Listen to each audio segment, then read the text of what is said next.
recording all this stuff. So Nancy, how about you kick us off and we'll let people in as they arrive. I got it. So I've got my chalice. If any of you have a chalice and a source of flame, go ahead and light it up.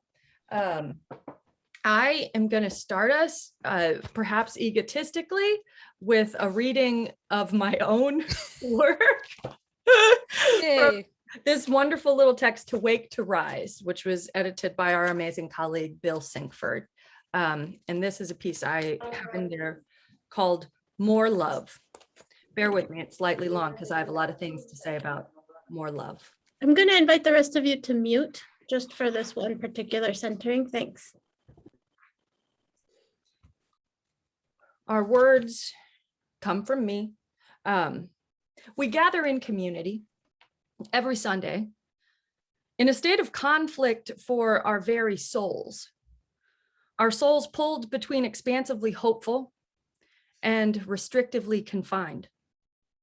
We are hopeful that we might rise to meet a new day for those who seek and serve the spirit, hopeful that each and every one of us might encounter the sacred that stretches us, the sacred within and among and beyond every human soul, hopeful that such an encounter might work through us to topple the idolatries of our age. And yet we also gather as a people who are not yet free, a people confined, contained. We are confined, unfree, contained, because in this culture of division, built upon the pain of the people at the margins, even the decent people hold our love too tightly.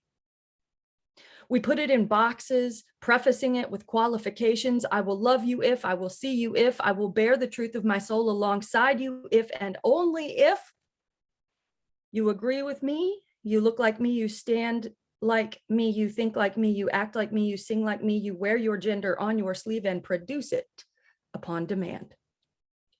I will love you and I will meet you in the sanctuary of our vulnerable hearts if and only if you give me evidence of your good liberal virtues, if and only if you never fail to speak the language of the movement and never weep upon a street corner out of grief for your sheer inadequacy and the vastness of the struggle that you cannot even name. We are imprisoned by these ifs and these only ifs. We are confined by the smallness of our loving, even as our souls remind us that we can only get free if we all get free together. And so today, as we intersect in honest work, let our hopefulness mingle with our conviction. Let our willingness to love beyond our expectations or experience break down our long-held barriers.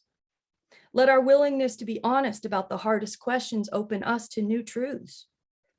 May there truly be more love with no labels and no binary and no preface and no qualification and no arithmetic and no limit. May there be more love to liberate us all. And may we keep on today and every day until we find it and share it, inch by precious inch with one another and the world. More love, not restricted or confined or contained or qualified. That's the spiritual work that then guides the strategic work and the systems transformation. So today, my task is really to kick us off, and of course, to just, along with Reverend Amanda and Julica, who I'll introduce in a minute, be delighted that we're here together, because as many of you know, this is not a single moment that arises from a single vote to affirm the eighth principle, but a years long and years extending into the future journey of transformation of our shared culture at River Road and of individually encountering deeper knowledge about what it really takes to be a multiracial, multicultural, beloved community where there's room for us all. So today we are in the midst of a road, not at the end of one and not at the beginning of one. We're right in the midst of one, and we're going to be reflecting on the next steps. So I want to very quickly, as we get started, introduce my mentor, friend, partner on the journey, Julica Hermann de la Fuente, who's with us. Do you see Julica in the little box over here? So it feels a little bit to me, Amanda, you may feel some like this, like worlds colliding. Julica has been Amanda and I's executive coach individually and collectively as a team for, I don't know, 3 years or some, I don't know, a long time. So in many ways, she is our pastor. And when Amanda and I are trying to discern the next steps for what we do as leaders and pastors to you, Julica is one of our leading partners in helping us shape that. So I'm glad you all get to meet our people, right? What a gift. Julica serves in a whole lot of capacities. Her current job description is Director of Liberation and Transformation Ministries at the First Universalist Church of Minneapolis. She also was one of the guiding forces behind the Commission on Institutional Change report that some of you will have heard of and that might be new for some of you, widening the circle of concern. So Julica is leading on a denominational level. She's leading on a very intimate personal level for us as your leaders here in the congregation, and is here to help facilitate that conversation. Amanda, anything I missed or that you want to add? Just that she's magical and wonderful. Yeah. And there is a certain way that that this kind of facilitation will help ground us and kind of draw us out of the headspace while still engaging that, which is kind of what she does with us in coaching. And that's why we want to facilitate this today. But yes, she's magical and wonderful. That's what I would add. Thank you so much, both of you. Thank you so much for having me here. Hi, it's really nice to be here this morning. Thank you for making space for this conversation, and especially those of you who have meetings all day. Thank you for knowing that this is important and making this meeting as well. I honor that commitment. I appreciate it very much. Thanks. So, instead of doing a usual, here's my credibility, and here's who I am, and here's how you can get to know me and trust me, we decided that Reverend Amanda and I would have a conversation of introduction where I can tell you more about myself and how I came to do this work, but also that we can engage in a deep and honest conversation, unscripted, by the way. Like we're keeping it super real, and letting you know where we are in this work and how we do this work and how we see this work. So this will give you insight into both myself and Reverend Amanda as we engage this work. And then just so that you know what else is happening today, thank you for trusting us without the PowerPoint, without the fancy agenda. That's actually deliberate. I know that sometimes it's hard to just trust the flow of what happens next.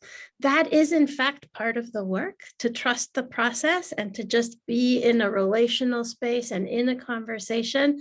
But I do want to reassure you that I know what's going on. There is an agenda. I'm looking at it right here.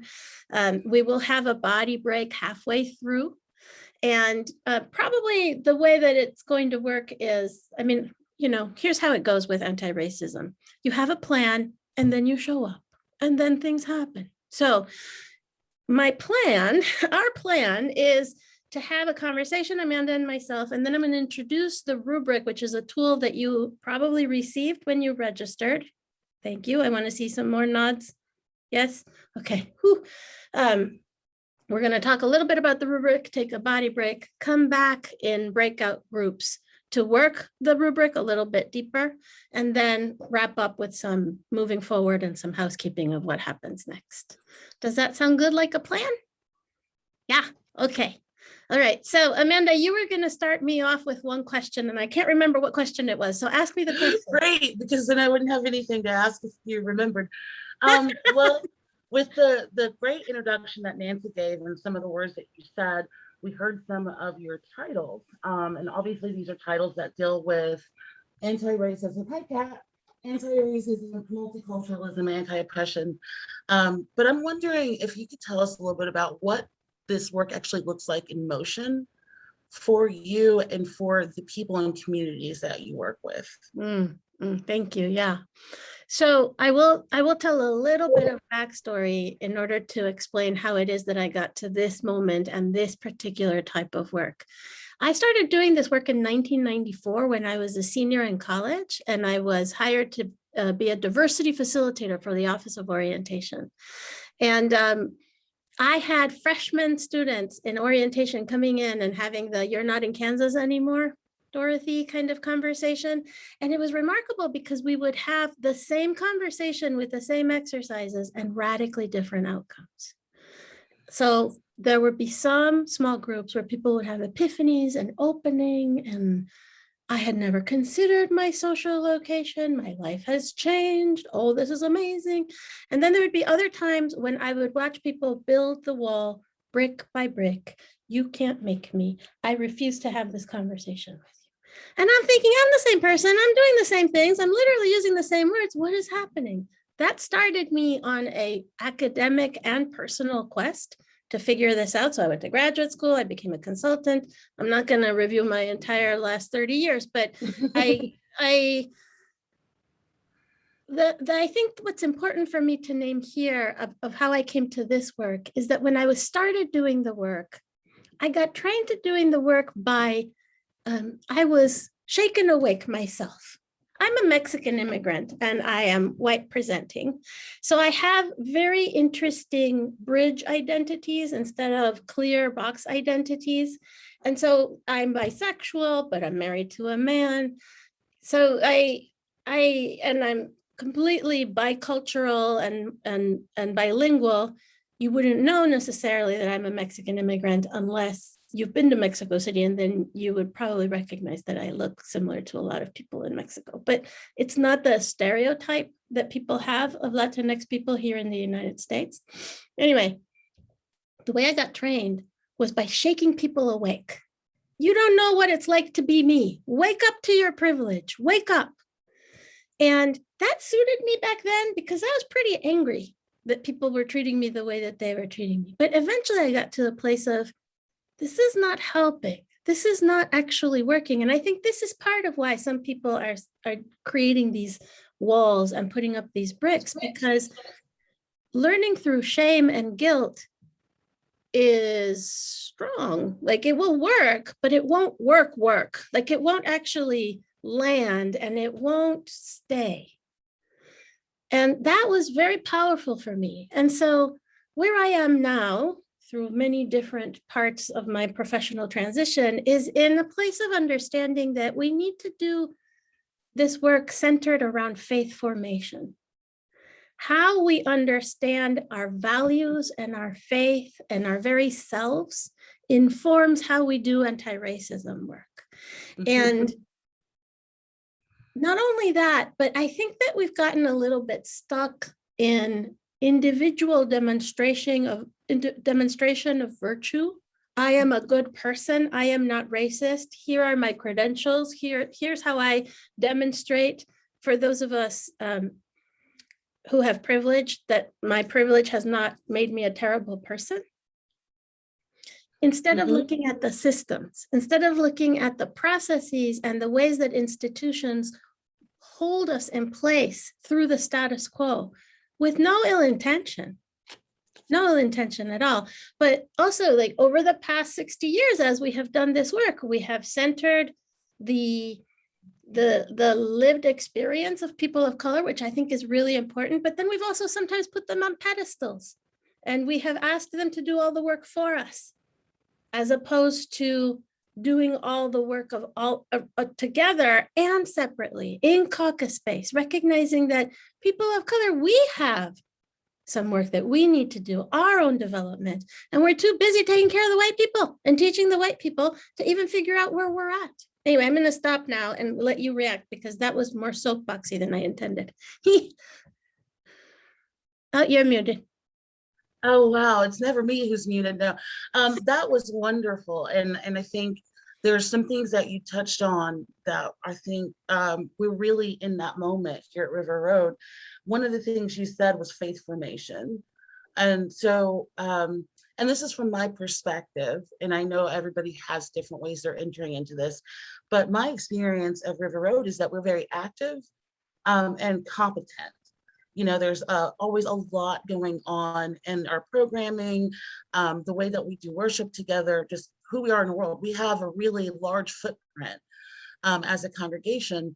So when we are approaching, as we approach this kind of work, which we've been approaching for a very, very long time, long before I came here, my hope has always been that we don't get so focused on what new programs can we create, what new structures can we create, but actually the spiritual deepening, especially that goes into this work of the eighth principle. You know, Paula Cole-Jones in our board retreat last year named spiritual deepening as the primary goal, so to speak, goal with the eighth principle. So when we approach it from a level of faith formation, I think that's really empowering to us as a congregation who's already very active. You know, do we need to form a new group? Who knows? But Lord knows we have a lot of groups. And I think that adds to kind of the urgency feeling of, well, how do we do more? Because we're already doing too much and we only have so much capacity. So what has been your experience in very active congregations such as ours, where I would go out on a limb to say that our congregation is very on fire, very focused, and very willing to do this work. But what has been your experience with congregations who are there, who are ready, but who need to actually approach it from another angle besides like, let's do more? Yeah, thank you for that question. Well, so let's go deeper into why faith formation matters and what we mean when we say that. I think ultimately, when at church, we're in the business of meaning making, right? Why? Why are these things happening? How do we make sense of the difficulties in our lives? How do we gain hope and focus and energy? But I think the other thing that we're in the business of is creating meaning together and having collective meaning, which pushes against that principle of the responsible search for truth and meaning that we each individually have to do. But I think what we need is to understand that this is shaping us and that that we need to learn and relearn. Those of us who are people of color, where did we assimilate? Where did we give in to particular structures in order to survive instead of taking care of our liberation and our joy? Those of us who are white, where did we buy into the Protestant ethic, the white supremacy culture ways of doing things, and how can we unmake these things for ourselves? So the faith formation piece is about looking inward more in order to be in more focused action. And I think one of the things that I see in large congregations that have been doing this work for a really long time is a lot of little clubs. I'm going to start this project because I'm passionate about this, and I'm going to start working on this, and then I'm going to invite the people that I know, and then we're going to do a thing, and then I'm going to start this other thing, and then once in a while we'll talk, but it's separate. It's not connected in the same way. And I think the other thing that I see is that, excuse me, my teenager was calling. I'm like, I'm working, honey. Okay. The other thing that I see is that there is a very strong subgroup in the community that are really committed to this work. And the rest of the community is happy to say, oh, we do a lot of things, but I don't. Like, I don't know what's happening, or I don't participate. I have this vision of activating 300, 400, 500 people to put on a yellow shirt and show up somewhere. And we have congregations that are big enough that we could do that. But we don't, if we don't have trust and following as part of our way of being and doing this work. And I'm sorry. Go. Well, it leads me to what you were saying in the second portion around how we reach into a more of a heart space that actually prompts cultural shift, right? Systems change and things of that nature, process change, system change, that's all cultural shift. And the white supremacy culture, or the dominant culture, is where, any of our congregations land, because that's where society lands, and we're no separate from that. Right. So systems are the other part of this. So that there's this spiritual deepening, but then that impacts how our system is shaped and our process is shaped. And I think that as Unitarian Universalists, that's where we start getting nervous. That's what we start sweating, is when, yes, it is, I think, a challenge for some UUs to do the spiritual work, because our UU culture is not always, doesn't always emphasize the spiritual. But I think that's that can feel so personal that can be happening. But I think where we really start to sweat together is when we look at our systems and our processes. And on that rubric that we'll look at, we'll see one of the categories that talks about, I don't know how it's worded, Julica, so correct me, but idolizing the democratic process, or something of that nature. That's a tough thing. We are very engaged as a people, and process is important, and its structure is important. But I think that's where it starts to get really dicey, is what does it really mean to start shaping our systems? And I'll tell you one thought I was having about this just last night, and then maybe you could reflect on it. But when I think about how much disruption changing a process or disrupting process can be in a community, I think about the reality that a lot of us step into systems where the process has already been set. Now, some of us, and maybe even many of us, have been a part of setting a process, creating a process, and that's a real honor to do that. But for most of us, most of the time, we're stepping into systems where it's already been set. And it's been set by people who came before us. So as the table widens, more people get a seat at the table, as more voices are invited in, the process naturally needs to adapt. But that is really challenging. And I think that's kind of where we might be at as a community. There's more voices, and I mean Unitarian Universalism in general, more voices at the table, more lived experiences coming into frame and shaping what we do. And we're at this kind of precipice, this shift. So what do you think about that kind of analysis that I just shared? I think you're absolutely right. I think that we come to church to feel comforted. We come to church to feel held. So it's not something that you want to necessarily, you don't come to church to be challenged and changed, except you do, right? I mean, that is actually what we're trying to do when we're doing anti-racism work, but it's disruptive in your well-being to be like, well, we've been doing it this way for 10 years and now we're going to do something different. What do you mean? We've always done it this way. Like, I can't tell you how many times I've heard boards say or committees say, but this is how we do it here. So what's coded in that is, but don't take our identity away from us. Like, don't challenge who we are. And if you have new people at the table, if you have more voices or more diversity, then of course that's going to be challenged. Now, there's another piece that I want to share with you that I think is also part of the challenge that I've been preaching about a little bit more recently. And that is that the Reverend Dr. Martin Luther King Jr. gave us a very important gift in his work as he helped he and other leaders in the civil rights movement helped us leave a time of segregation and really fight for civil rights, right? So in many of his speeches, and of course, especially in I Have a Dream, he is giving us this idea of we are all the same. My children and your children, the content of their character, right? The skin color that we have does not matter. In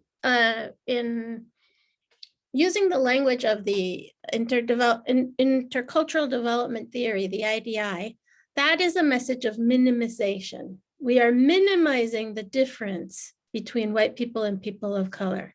So we have many elders in our congregations now who were raised on that understanding and who were important part of the civil rights movement. And so the way that we have been trained to demonstrate that we are not racist when we're white is to say, I am no different than you as a person of color.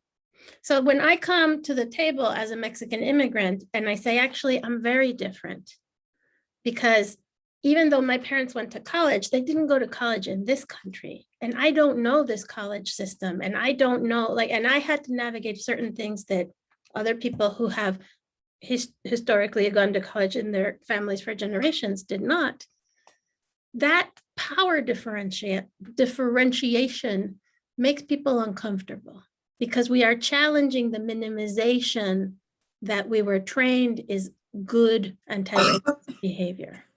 And so I think the opportunity here is for us to bring power analysis into the room. Not only who is at the table, but who is used to having power, who is used to talking and who isn't, and how can we change how we do that? Absolutely. And that's challenging. That's challenging. You know, and just to close out our conversation, I want to invoke the phrase community of communities. Yes. Because that's what we're doing here. And Laura is asking what IDI stands for. I got it. Yeah, I'll put it in the chat. What we're doing in this space today, which I love this group that we have together. I think of our siblings who might be at the Women's March in DC. I think of the fact that there's a lot of other events and the Zoom fatigue of it all. And we have this amazing group here. And this group of leaders represent our community of communities. So if we're talking about, whether we're talking about system change or spiritual deepening or faith formation, it starts with the leaders. I mean, it's up to all of us. We're all responsible for this. But in a congregation our size with so much going on, we really need to rely on each other so that we don't get to this point where we're only relying on a small group of people to kind of represent this kind of work that we're doing. And one of the things that in our ACE principal working group that met throughout the year as our congregations, so the Potomac Partnership congregations, were moving towards adoption, our group would meet every month and kind of just support each other. And as we were deciding on what our next steps would be, given that all of our congregations have adopted it, the 3 Potomac Partnership congregations, we started talking about what we really needed from this. And one of the things that came up, and those of you who are in that group with us can speak to this as well in your smaller spaces, but one of the things that came up is that this needs to also be about healing. How do we just hold space for each other as we shift these processes, as we shift our culture, which will happen sometimes in big ways, sometimes incrementally, but how do we hold space? One of the ideas we had in our group was, can we make like a half sheet of reminders for people as we do our work in our communities of a community? Can we make half sheet reminders? How is this promoting healing? Yes. How is this spiritual deepening? Because not all of we're doing so many different things in our congregation, things that might have nothing to do with concrete social justice or racial justice, but this is still our culture. Yeah. So in implementing these tools while we're doing the work of our community of communities, I think is one of the ways in which we start really building. And this is why I really love having this space. Yeah. Thank you for naming that. And thank you for helping your leaders shape this space, Amanda. I think you're doing really, really good work there. And I'm very excited to see how you take it to the next level. Like, it's really exciting when you're no longer in the trying to convince people this matters. We've got people that have bought in, they're ready. So now what are we gonna do? Like, how do we know what's our next thing? This is an exciting space. And I love that half sheet idea. Let's talk about it some more offline and create that, because I think we need the threads to pull through all of our different meetings and projects. And those will help us hone in on, are we on mission? Are we focusing where we said we would? Especially for people who don't feel equipped to actually do this work, because they think of it as this category of anti-racism or anti-oppression. They think of it as this like very elevated thing, and they maybe don't feel equipped. Might not even be that they're resistant, they don't feel as empowered. So I think this helps us widen the scope of what it means to be in this. That's right. And to be a part of this. And that we can rely and rest on each other too. All of us have different strengths. So thank you so much, Julica, for having this conversation and sharing your wisdom and insight. I hope that we can all take pieces of this that really speak to us, and in our breakout groups or in the work we do even outside the space. Remember and hold these things. They're also being recorded. Yes. But now I wanted to invite you, Julica, into sharing this rubric, Yes. and maybe going through it as makes sense for you. Yep. And if anyone is wiggly or needs a break or something like that, please feel free to take care of your needs. Yes, thank you so much, Amanda. I appreciate it. And friends, we will have an actual break at the top of the hour, but if you need to take a break sooner, please do. Absolutely. Before I introduce the rubric itself, I actually want to give us all a little bit of time to integrate, because Amanda and I just said a lot of things. So we're going to take a couple of minutes for you. I know some of you have already been taking notes, but I'm just going to give a minute or two of silence for you to just jot down some ideas, jot down some questions that you might want to bring as a result of what you've heard. If you feel comfortable putting them in the chat, I would be glad to check them out now and maybe interact with you for a few minutes in a Q&A type way before we shift over to the rubric. So whether you're taking time to yourself or doing it in the chat, we're not going to do it verbally because that will distract other people. So take notes in your notebook or in the chat, and let's just have a minute of silence, please.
So thank you. Thank you for creating space for each other. Please keep going. I'm going to start engaging with the chat. Yeah, the comfort versus challenge piece. I actually really like what I learned in my life coach training, which was part of what happened in those 30 years, that a good coach has a balance of support and challenge. If someone is feeling really, really challenged, you can't challenge them more. They'll freak out and they'll leave. Like they can't handle it. But if someone is too supported and swaddled, they won't change. It's too comfortable. So when someone has a certain level of support, then you challenge them. When someone has a certain level of privilege, then you challenge them. When someone doesn't have resources or doesn't have grounding, doesn't have a spiritual sense of what's happening, then you support them. And it's really tricky to figure out which one do we need. So it's not all challenge and it's not all comfort. It has to be both, I think. Yeah. Julica, it makes me think of when I first started going through UU congregation in my 20s, and I was a social worker already, but I have a very deepened understanding of social justice now than I did then.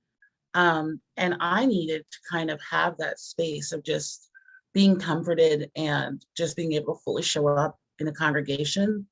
I think if I had just been thrust into working at church, it would be a very different experience for me. So it definitely is that balance. That's right. And also, again, not pretending that everyone needs the same thing. Like when we do anti-racism work and we talk about challenge, challenge, challenge, we're talking to the white people. We're not talking to the people of color. People of color don't need more challenge. We need a break. We need a nap. I mean, like, really.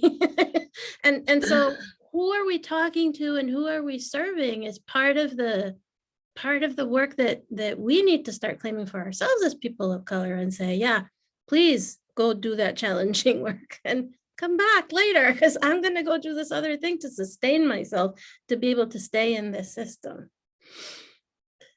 How do we prioritize people over process, given the importance of structure within a larger vision? Such a good question, Amanda. Yeah, I mean, so there's two things that I'm starting to bring to every space. What are the social identities represented and what power is in the room? Like, how is power manifesting? Who is being centered? Who gets the opportunity to speak first? Whose lived experience is highlighted or more important? And then, are we in relationship? Do we know each other? Is our relationship more important? So here we are, we're going to look at a tool in just a second that is all about the structure and the systems. But if you don't have relationality as a core value, I love you, I care about you, we are in covenant, it won't work. It won't work. And, you know, sometimes in anti-racism work, part of what happens is that we start, I joke that because we're all in different developmental stages of understanding this work, there is nothing more tempting or provocative than to try to speak to the person that is developmentally a couple of months behind you. So you were there a couple of months ago. A couple of months ago, you understood the work of anti-racism in this, that, or the other way. But now you've had this epiphany and this experience, and you see it this totally different way. And here comes someone saying what you were saying 3 months ago, and you want to grab them. You want to grab them by something and yank them into the new developmental stage. No, no, no, you don't understand. You don't understand. And I was like you, but now I'm not. And now I see it this other way. Come with me. Come with me now. And of course, the other person is like, what is happening? Stop touching me. Like, come off me. So why did I go into this? Because well, in terms of us being kind of wanting to pull everyone to where we are. But that's not really relational. That's why I was going there, is because to be really relational is to figure out where someone is developmentally and to have grace. Grace. Now, like, those are the words. Oh, like, yeah. You just realized that you as a person of color adopted into a white family did not have this, that, or the other. Oh, that is a moment. I'm going to sit with you. I'm not going to tell you that you're not Black enough. Like, what the hell is that? Like, that's not. Yeah, and there's grace. Or you know, like, I am really woke because I have been in surge for how many years, and so I'm going to tell you all how you need to do this because you don't get it. Well, of course they don't get it. If they just started, how could they get it? Are you going to help them get it if you tell them you don't get it? No. Anyway. Yeah, absolutely.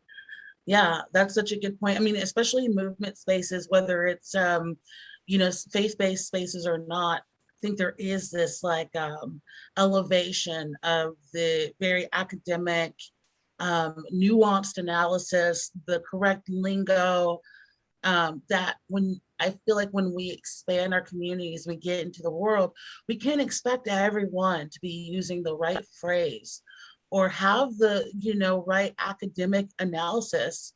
A lot of the people who are in the margins, away from us, we can't assume that everybody has that. We shouldn't assume that they don't either, right? Right. But I think, you know, we get really, I think you invoke the word virtue, virtuous. Like, I think we sometimes get to that space, and that I think as well as just another, white supremacy culture is so insidious in that way, that it ends up being the container unless it's intentionally not. That's right. Even for justice work. That's right. That's right. Yeah, thank you. So I see a really rich conversation in the chat that I'm going to engage more deeply during our break. And then I'm going to circle back and highlight some of the things later. While you're in breakout groups, I'm going to do a little bit more of that work. But right now, what I'm going to do is transition us to tell you about the rubric, explain it, Amanda, if you could, not Amanda, Allison, sorry, Amanda. Allison, if you could drop that link again, that gives people access to the rubric, thank you so much. If you don't have it, I'm going to invite you to use it during the break and just take a look at it. It's a lot of words. So please, if this is your very first introduction with it, take it easy. It's okay. The best thing to do with this thing is print it.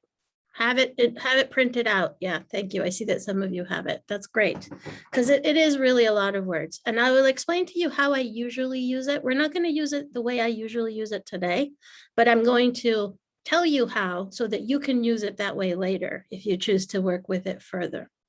So let me tell you that this rubric is something that I first created as part of my thesis work at Meadville Lombard Theological School in 2017. When I was trying to move us from this, we're just talking about anti-racism as individuals, but we're not talking about systems. We're not talking about how our congregations could do things differently. And so I started doing my research. I started looking at what's already out there. Well, Reverend Ashley Herman created a beautiful rubric for Moose Jaw, which is the Minnesota UU Social Justice Alliance. And she had this analysis of what it looks like when a congregation is actively anti-racist and doing some really good work. And I was like, okay, that's really helpful. That's great. And then the other thing that I found was the Dismantling Racism Workbook, which was created by a multiracial group of people out of the Northwest, out of Seattle and the Northwest area. And the Dismantling Racism Workbook is available online. If you Google Dismantling Racism Workbook, it's very useful. It's 100 and some pages, I believe. And one of the things that this workbook has is a very similar rubric to the one that I created, but it's a rubric for any organization, not a congregation in particular. So any organization has all of these different areas that needs to look at the way that they are doing anti-racism work. So what I did was I kind of married these two rubrics, looked at something else that Reverend Leslie Takahashi had also generated in a Meadville Lombard class that I took, and I kind of put this all together and they had a baby. And the anti-racism rubric that I created is one that has most of Ashley's language in what it looks like when you're there, but then also has the previous stages of what it looks like when you're getting there and what it looks like when you haven't even started doing the work. So when you look at the rubric, what you have is 3 columns that I invite you to consider as a continuum. So if you're all the way over to the left of the rubric, you are so status quo, you are so entrenched, you don't even want to start this work. And if you're way on the right of the anti-racist congregation side, like way at the end, then you're done. You have done all the work. I don't think anybody is there. I don't think we ever can be there. But the reason that I invite you to look at this as a continuum is because it matters where you are on the journey. It's not 3 boxes, it's somewhere along a continuum. So I'm going to tell you later when we come back how I usually use this, but how we're going to use it today is we've created actually some spaces for you in small breakouts that are the different rows. The different rows of this rubric have different areas at church. And so you get to self-select into a smaller group to have a conversation about public witness and prophetic voice, or worship, or pastoral care, or religious education for children and youth, or finances, or theology, or facilities, or all of the different categories. So we're going to see what happens when we just let you self-select into a smaller group, and then we're going to invite you to engage that row. Just that row, not the whole rubric, but just that row, that conversation. You're going to talk about where do we think we are? What is our evidence? Where do we think are our opportunities in this area of church work? And Allison is going to give you access, for those of you who are joining us from a computer and are tech savvy, to add some notes into some slides. So I'm going to explain all of this again after the break. I'm just letting you know what's going to happen. And we're going to take 10 minutes right now we're actually going to do it before the top of the hour because this feels like the right moment. So we're going to take 10 minutes. You might want to review the rubric again if you haven't had a chance. You can also just coast along. You can just listen and come back to the recording later. Don't feel like you have to do a ton of work if you're not ready. You can just join a group and have a conversation. And then the other option that we're going to create that Allison, you and I can talk about it during the break, is we'll create a caucus space for people of color. If you want to have caucus space to have this conversation, we can also do that. So may I, from the tech side, before people break, could they put in the chat what space they'd like to start in?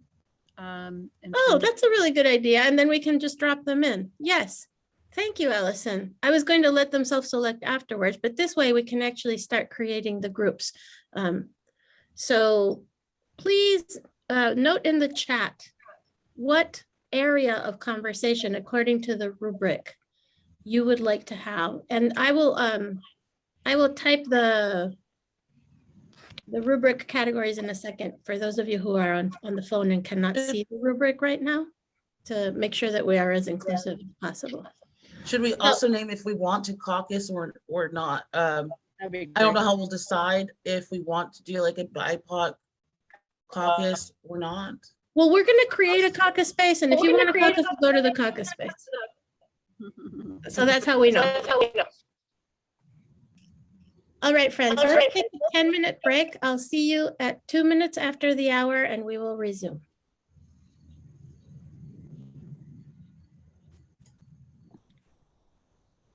Good time for people to stop video if they want to, and we'll see you in 10 minutes.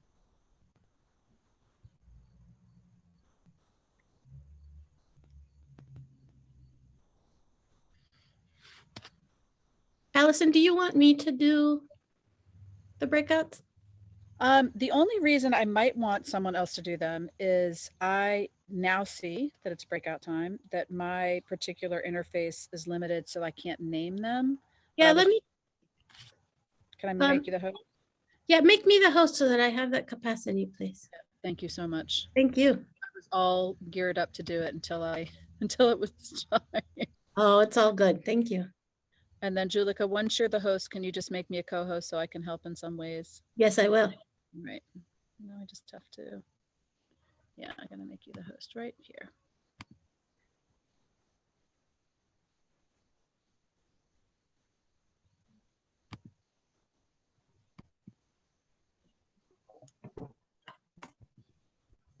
I want to make her the host.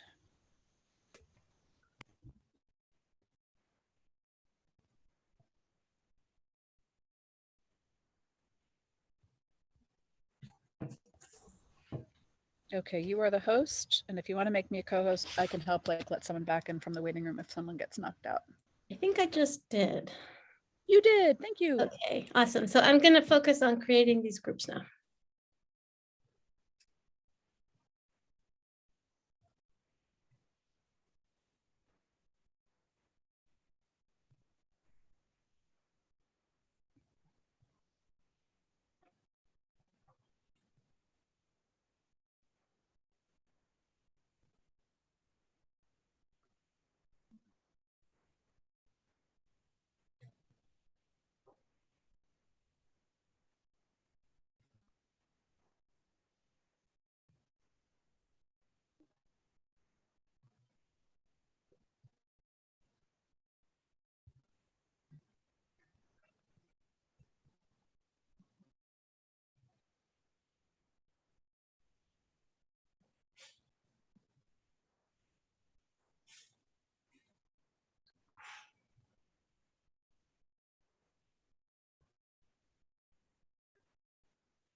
All right, friends, it's very exciting over here. It's going to take me a little bit longer to put everybody in. So what I'm going to do is I'm going to open the rooms And then if you haven't yet been assigned, maybe you can self-select. We'll see if that's a possibility. And then also my co-hosts can help me drop people in potentially. I don't know if you have that capacity, Anna, but we'll see. So I'm going to open the rooms. Some of you are going to be assigned right away and others are just going to hang tight.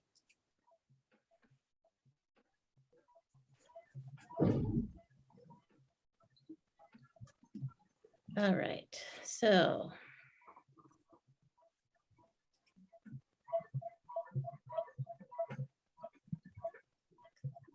John Kerner, where should I put you? I had said either facilities or finance. I sent that in. Okay, I'm going to put you to finance. Okay, thanks. Thank you. Charlotte. I said public witness. I didn't see anybody else aiming for that, but Yeah, I didn't either. I'm going to put you there for a second and see if I can have other people join you. Hang in there for a sec. okay. Glenn. I said finance, but I can join Charlotte in public witness. Wonderful. Thank you, Glenn. You're welcome. John Hansman. I would also join the public witness. Thank you. Loretta Garcia. I said mission and purpose, but I'll go with Charlotte's public witness group. Okay, thank you. Mandy.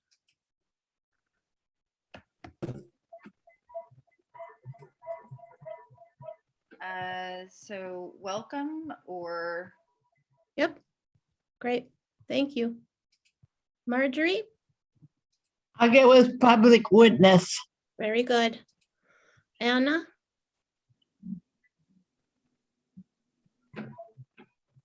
You're muted, friend.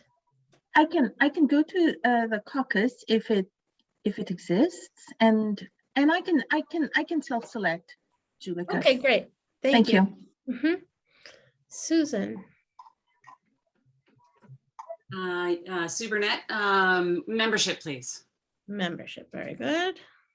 Thank you. And Susan Messina. I said finance. Finance, thank you. Julica, Yes. you sent me to a room by myself. I wasn't sure if that was by mistake. I'm sorry. Well, that's rude. Where did I send you, John? Well, you said you were going to send me to finance, but I was only the lonely. I was all by myself. I'm so sorry. Let me reassign you. I thought I'd check in and see if that's where you intended to send me. I have Susan and Dave there, but Dave hasn't joined yet. Okay, well, maybe you can send me back and I'll see if I can see Susan. Okay, I'm gonna see. How do I find breakout groups? Say that again. How do I find breakout groups, or am I in one? You're not in one yet, and there's a function at the bottom that says breakouts, and you can click on it. John, finances has gone away. Okay, I'm going to try. It's gone away, you say? Yeah, try. Isn't there a button that says not joined? Yes, I'm going to try joining it now. Thanks. I'm sorry. Okay. Okay, good. You know, I don't know why I don't have this. There's a lot of So, Zoom functions Amanda? I don't have. Amanda, you can look under the more, the 3 dots and more down at the bottom. If you click on that, sometimes breakout rooms are there. Elka, what group would you like to be Oh, in? you know what it is? I'll take finance. Amanda, Very you good. don't have it because you're not a co-host. That's Okay, if probably you can make me why. co-host. I'll just put, Amanda, where do you want to go? Worship. Okay, I'm putting you in worship. Thank you. You'll, I can't find the breakout groups on my computer, so. you should have a button that invites you, Kathy. I'm about to assign you. That's why you haven't been set yet. What would you like? Well, I asked for small groups, but nobody else is there, so I'll go to public witness. Thank you so much. And Jenny? I requested finance. Very good. Sorry to keep you waiting. That's okay. Assigned, I can go. I'll go. Marjorie, you need to click in order to join. It says not joined. I told you public witness, but I don't see any button on my computer to make me do that. I'm gonna try again. Where would it be? It should be a pop-up that says join now. Oh, okay. Yes, it does say. It says join or not now. Yes, join. Go ahead and join. There. Nothing's happening. Well, oh, and there she goes. Julica, I'm sorry you had to do all the driving. I should have seen what functions I had on this little Chromebook. It's no problem. Is so Dave still here? Dave? Paging Dave? Should be in finances, but hasn't joined. Maybe he went on break and hasn't come back.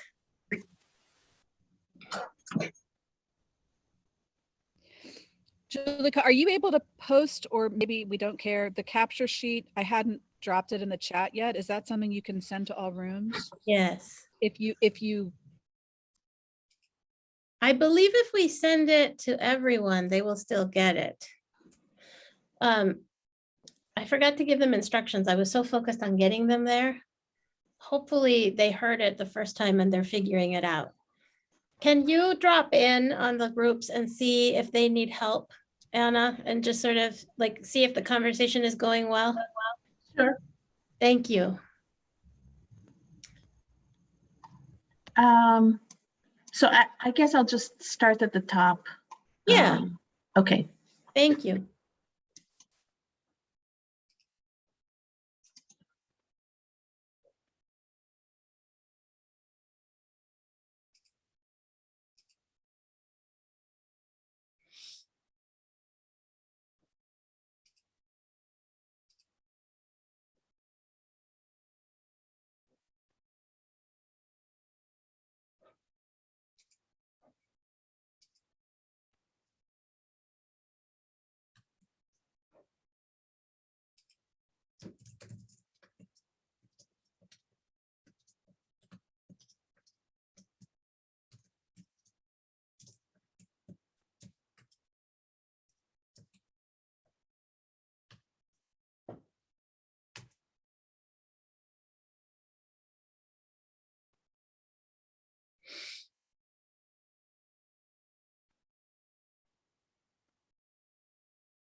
Click on it, open it.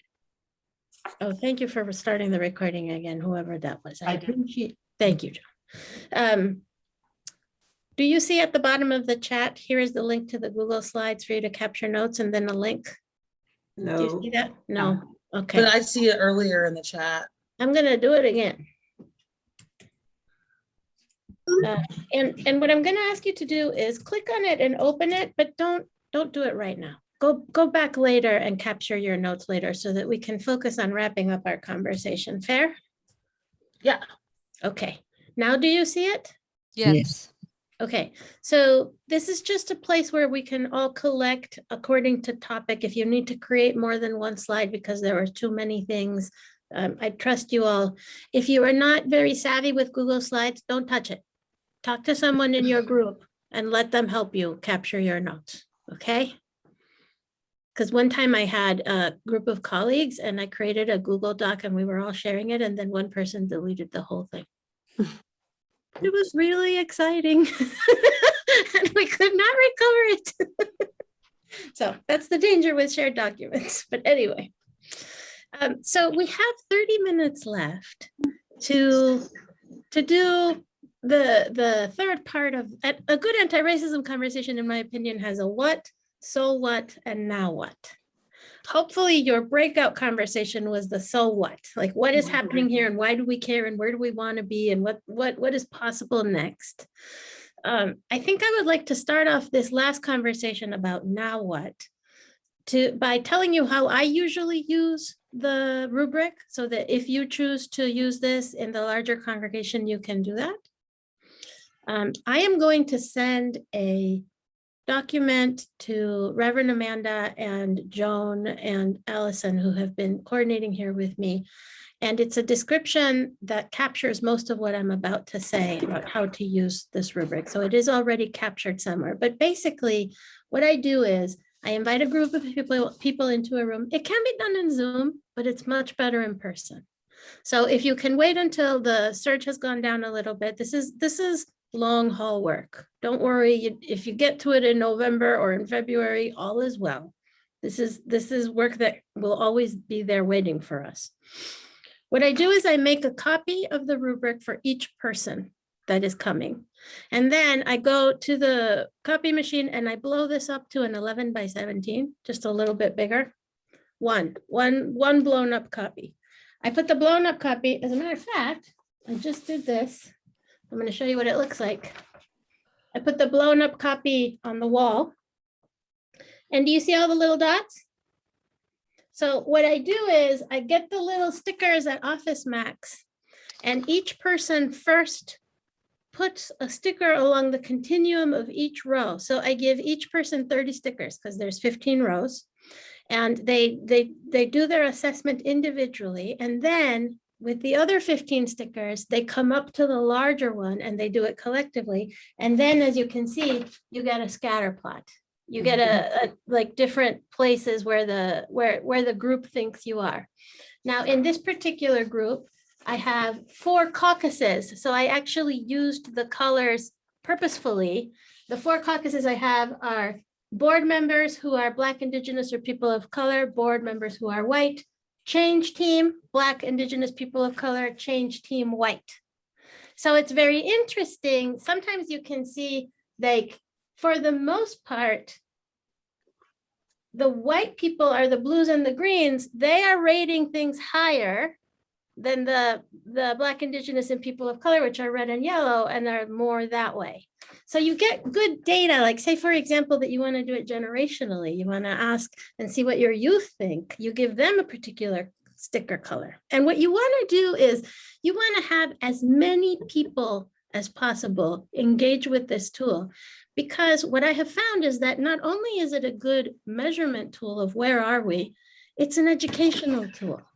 It helps people recognize, oh, we could be doing this. We could be doing this other thing. Oh, I didn't recognize that this is still missing in our practices.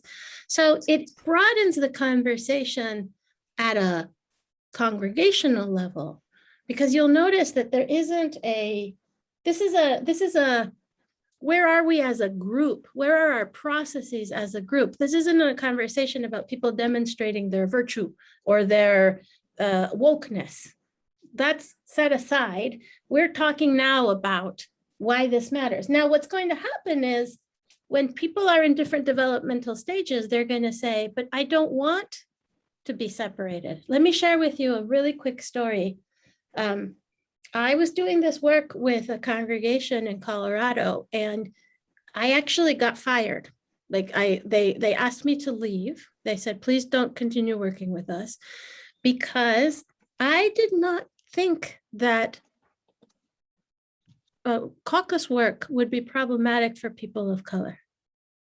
I assumed that being in a caucus is useful for everyone because caucus work helps us do particular types of work.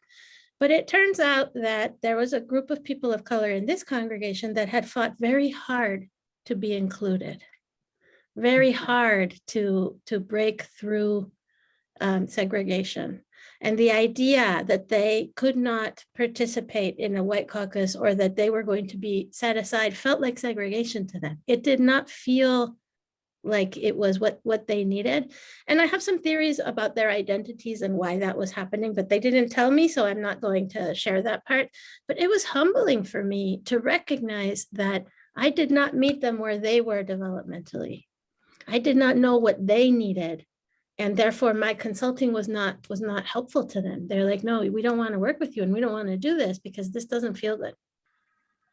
So knowing where people are developmentally and having a lot of grace is also part of what you need to bring when you're using this rubric. So when people resist the descriptions or the process, lean in with curiosity. What about it is upsetting? Tell me more. This is the healing piece. This is the spiritual deepening piece. Tell me more about what's going on for you. I noticed that there's some intense feelings in the room right now. Have a chaplain when you do anti-racism work. Have someone that is there specifically to help people work through their feelings. So that, for example, like, let's talk for a minute about white fragility, which as Robin DiAngelo has identified is something that happens sometimes for people who are being confronted with their white privilege for the first time, and they have a very physical, intense reaction. Like, it's actually like an overwhelm, anxiety, sweating, heartbeat, all the things. And recently, I feel like we have started having conversations where white fragility is bad white fragility. Now, is white fragility useful? Meh, it's not the most useful thing, but is it real? It's real. Like, it's an actual lived experience that people are having. So I don't like playing whack-a-mole with white fragility wherever it shows up, trying to just like bat it back down. But neither do I want the entire room to be frozen and stuck in the one person's trauma. One person is having a very difficult time with this. What do we need? We need a chaplain. We need someone to say, I'm just going to use you, Joan, because we've been collaborating. Joan, I see that you're really struggling right now. Would you like to step out with Allison for a second and talk through what's happening for you? Yes. And the rest of the room is going to continue doing this work. And then it hasn't all, because the problem with white fragility is not the feelings. It's centering the white people. It's centering like, okay, now again, we are stuck with the person that is furthest behind developmentally, right? And now everything grinds to a halt. So when we offer grace, when we lean into covenant, when we agree that we are going to be doing the work that is described in this rubric, but we're going to do it in love, it's very different than checklists. Please do not use this rubric as a checklist. I'm going to be super disappointed if you use this just as a checklist. Like these are just some examples of what it looks like to be in an active anti-racist community. This is not a checklist. And when you get all of these sentences right, doesn't mean you're done. Right? Like it's orienting us to the work. And as soon as you engage in this work institutionally, you're going to have conflict. You may probably have had some in your small groups. You may have had some moments of like, I don't understand, or I disagree. That is the work. That is the work. Staying with each other, making sure that we are all in agreement and understanding. I'm going to offer you another book that is really useful called Choosing Change: Helping Churches Face the Future by Peter Kautz. I will drop the Amazon link in the chat in just a second. But basically, it was published by the Alban Institute. It's Christian, so you have to do some translation to Unitarian Universalism. Not all of it plays exactly the same, like they have a different power structure, but it's a book about motivational psychology and how you get people to shift and change and want to grow as a congregation. I have found it extremely useful. I recommend it to all of you who are wanting to bring the entire congregation along. Okay, so in our agenda, the last piece of our time together before Amanda blesses us and prays us out is to talk about what's next. So I would love to hear from some of you if you have questions, reactions. I want to keep this last part really flexible and open to be in conversation with you. So who has a question or a suggestion or a possibility of what do you see is possible next after this conversation? Yes, Amanda. So whenever we're using this rubric, let's say it's being actively, intentionally used, I think there's a temptation to be like, where are we at in this? Mhm. And when we're in this transitional space, maybe I think a lot of the categories will fall between the middle and the anti-racist side. So do we lean into the temptation to figure out what to do to get to the next category? I would think the answer is no, we don't use it in that way. But at the same time, how can that document be helpful for guiding our actions? Thank you. And how do we find the balance of like guiding our actions versus getting really hyped up on like what to do to get us? Yeah. Thank you for that question. I forgot to tell you the last part of what I do. So after everyone has done the rubric, what you need is a change team. You need a group of people who are choosing where does the congregation need to go next. Sometimes that can be the board, but sometimes boards are very busy and have too much on their plate. So sometimes it's a collection of people who are doing social justice, but what you need is people who have high trust in the congregation and are influencers. And you need a process of agreeing to build this team so that people are not like, why do you get to choose what we're doing? Who decided you were a cool kid to put you on that team, right? Like, so the collective needs to create and empower a group of leaders who are going to then help the congregation do the work. And what I invite that group of people to do is choose 2 or 3 items on rows. Like what do we want to focus on? Where is their energy? Where do people want to engage? So different congregations have different goals. And then when you've chosen 2 or 3 areas, you work with the people who are volunteers in that area. You involve them, you bring them to the rubric. If they haven't done that yet, you involve them in the conversation. You co-create the process with them. You don't tell them what to do, because then they're just going to push against. But if you say, okay, here's our goal, here's where we want to get to. What do you think is possible? What could we do together? Where is their energy and possibility? So you do kind of want to lean towards the right of the rubric and move towards what next, what could we be doing? But it's a conversation that is co-created in the room full of volunteers. It's not something that the rubric says, and therefore we need to. You don't hand it down, because that's the resistance place. Okay, thank you. And I'll sit with that. And I'm inviting all of you to sit with that. I know in my mind, I'm like, another team, another group. Oh my goodness, because we have a lot. Yeah. So it's just. Yeah. Reverend Amanda, I could see what the board is beginning to do as a visioning process in which you want to involve the entire congregation in. And I can see integrating in this process into that as we involve the congregation. Mm-hmm. And this informing what we're doing. That's what we're doing this afternoon, is planning this visioning retreat. And that's what I was wondering, can we absorb this into a structure, a group that's already doing transformational work?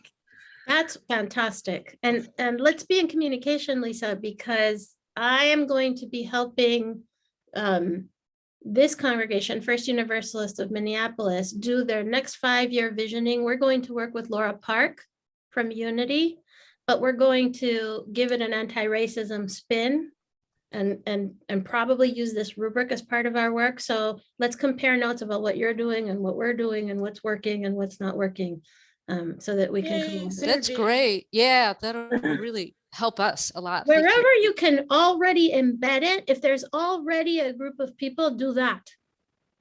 But just make sure that you have a lot of agreement. Mm-hmm. Great. So that's that's really soothing to my soul, because I know there's already so many of us who are actually doing this work, and there's so many active groups as well, all like the span of the congregation. So it's really helpful that we can integrate this into what we're doing as we integrate the cultural shift into all that we're doing. So it's kind of like the work within the work unfolds on itself. Thank you. That was my question. Absolutely. And it's like a braid, like the partnership and community work, which is captured in this by public witness and prophetic voice, and partnership with communities, those 2 rows. That's what we traditionally think of as social justice. So you have the homelessness group, and you have the food group, and you have the this group, and you have the that group. All of those are very important, but this is looking at your work internally. How you show up externally and how you show up internally with each other is a braid, and you work on both And then you build a really strong rope, fabric, something. Okay, Mandy, I think you were going to say something. No, okay. I think I saw you unmute yourself when I said what comments or questions. So what do you see as what next? We already generated a really good one. The board is about to do some visioning work with the entire congregation. Let's find out how this rubric can inform part of that visioning work. Awesome. If you do just that, that's plenty. What else? What else do you notice? Julica, can I ask a question? Nancy observed at the beginning that there were 5 guys here, of which 2 left at the break. I'm curious what your experience has been with the gender difference in terms of racial justice work, because this is an observation that I've made for a number of years, that there seem to be very few guys in our congregation who are actively engaged. That's reflected by the 3 of us who are still here and all the fine women who are continuing to participate. I wonder if that's a phenomena you've seen elsewhere, or is that something unique to us? No, I think it's a church thing. And I also want to point out that even like if you look at, there's more men in ministry in higher positions, senior minister positions. There's less men in religious education. There's more men in a congregation in decision-making, finance, board work, and less men in the volunteer work of membership and welcoming and keeping things together. So it's absolutely a patriarchy. Hello. Yeah.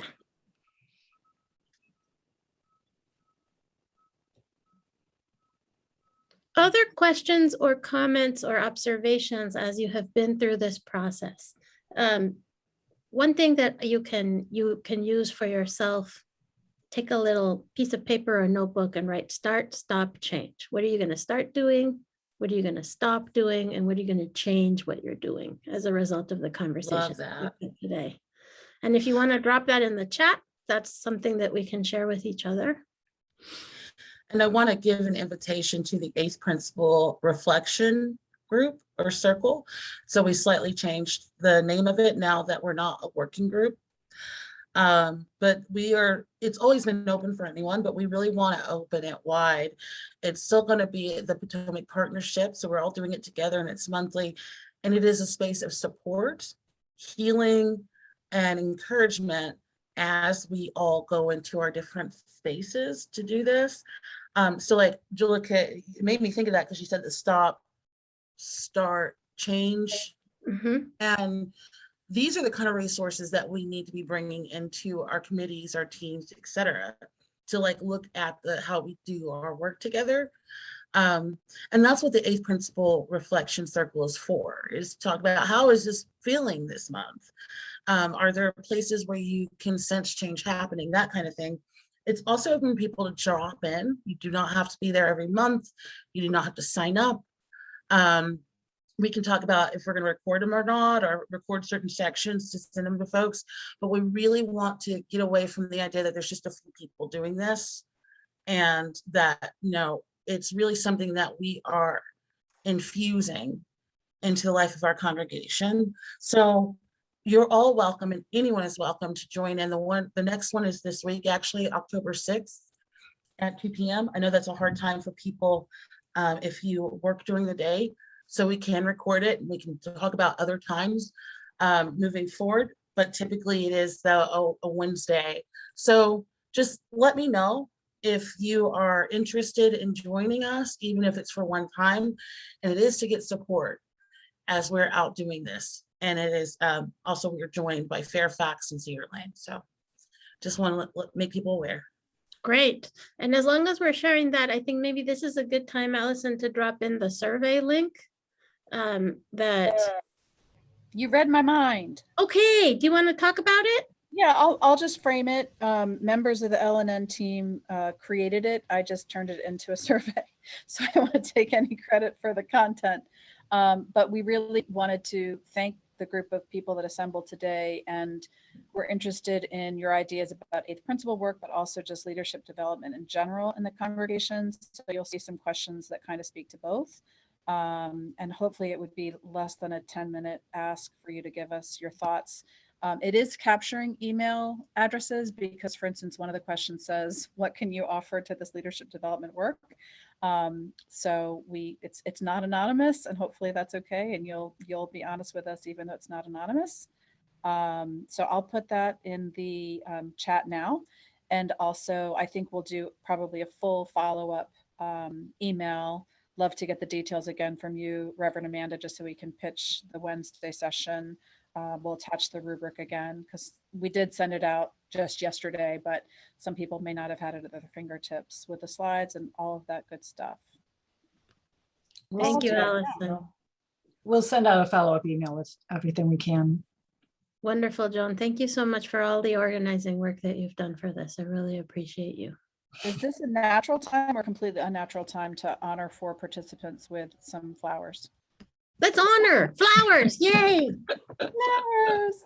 All right, so I've attended so many Zoom sessions that I get a kick out of kind of door prizes at the end for people who stick with us till the end. So my first step here is to put the survey in.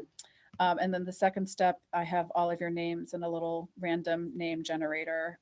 And so I will see who gets a little prize. And the prize, I will show in a minute, has no immediate connection to anti-racist work. So I'll be transparent about that. Hold on, I'm trying to do too many things at once. But I have 4 bouquets of flowers, but they're not actually flowers. They are pens. So you can keep them in your own home so your children don't walk away with your pens, or you can tell me that there's a nonprofit that you would like me to send them to on your behalf. That's kind of how we're doing it. Did you make these pens? Oh, of course I did. It's You my are only awesome. Yeah. I don't know why the survey doesn't want to work right now. It's here though. Let me try doing that while you do your flowers. Okay. What's the prize? Can you show it? I will right here.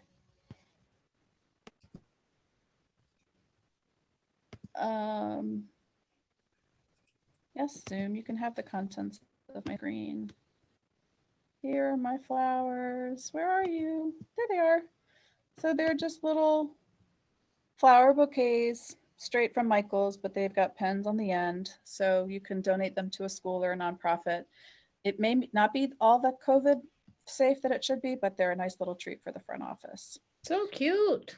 So cute. So let me go over to our little wheel of names and see who our winners are.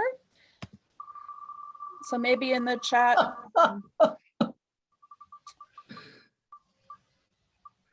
that's fantastic. Oh. So close, Amanda. Sorry, Amanda. All right, Tally, you're one winner, so we can connect offline about whether you want these pens or I can give them to a nonprofit of your choosing. Be a little embarrassing if it's all L&N members. Good, it's not. So, Beth, You're still. Who's the next one? I can't see it. You're frozen. It was Beth. Oh, I'm frozen. Of course, I'm frozen. Who was it? It was Tally and then Beth. Beth. And I.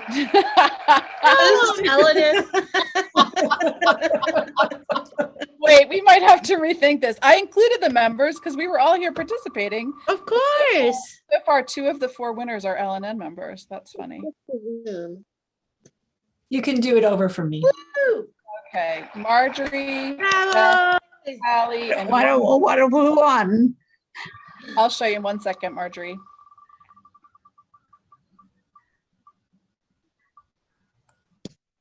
Jenny. And Jenny. So what you want? Bouquets of flowers that I made, and they have a pen on the end, so you can put them in the front of a non-writer. And this is what they look like if my computer would work. It doesn't want to. Just trust me, they're adorable. They're very pretty. So I think we had Beth, Tally, who and who? Joan and Marjorie. No, we had Jenny. Oh, Jenny. Jenny instead of me. Yep. Offline, I will find out how to get you some pen flowers. Yay, that was super fun, Allison. Thank you for doing that. Thank you. That's really great. And thank you for reminding us and illustrating how bringing joy and playfulness into this work really matters. And it just brings so much energy. Did you feel the energy shift? Like, it's just so interesting. So please be sure to continue to do that with and for each other. And please stay in touch with me through your ministers. I am here to support you through Reverend Amanda and Reverend Nancy. Thank you for your excellent work. And over to you, Amanda, to bless us out. Thank you, Julica. Thank you to each of you for making the space for this. This has been such a joy to connect and to do this work. I feel very blessed. I feel very grounded. Thank you to L&N, Joan and Allison, who really pulled this together and were very open-hearted about that. We took this direction of facilitation only like maybe a week and a half ago. So this is a part of how we change our culture. We shift, we allow for things to move and change and grow. So to close us out, and we're like right on time, which is beautiful. I'm reading from Mistakes and Miracles. Those of you who are in these spaces with me are probably so sick of me reading from this book, but I am very in love with it. It's very you-centric. It's about us. And it's about this work. So I'm reading a passage I often read, and it says, we believe in the power and the potential of congregations and communities like them. Our own experiences show us that when a diverse group of people hang in there together, mindfully, humbly trying to embody their faith in all they say and do, while learning how to be in right relationship with each other, miracles of transformation take place, both in the congregation's individual members and in the institution itself. Congregations are living, breathing human organisms. They are messy, constantly in flux, and prone to make mistakes. Yet they also can be sources of inspiration, comfort, action, and joy. They are not where the fastest change happens on an issue, but they can be where some of the most important and enduring change lasts. Thank you all so much for being here and for hanging in there, in it together. We've come so far, and we have so far that we are traveling, and it is a joy to travel this journey with each and every one of you. Thank you so much. And if you want to stay around, I don't know how long Anna's going to have the room open. But feel free, and I'll see some of you at the service tomorrow or online. Thank you all. Thank you, everybody. Thank you. Thank you. Thank you. Julica. Thank you. What a joy. Thank you all. What a joy. Thank you. Bye. Bye. Excellent.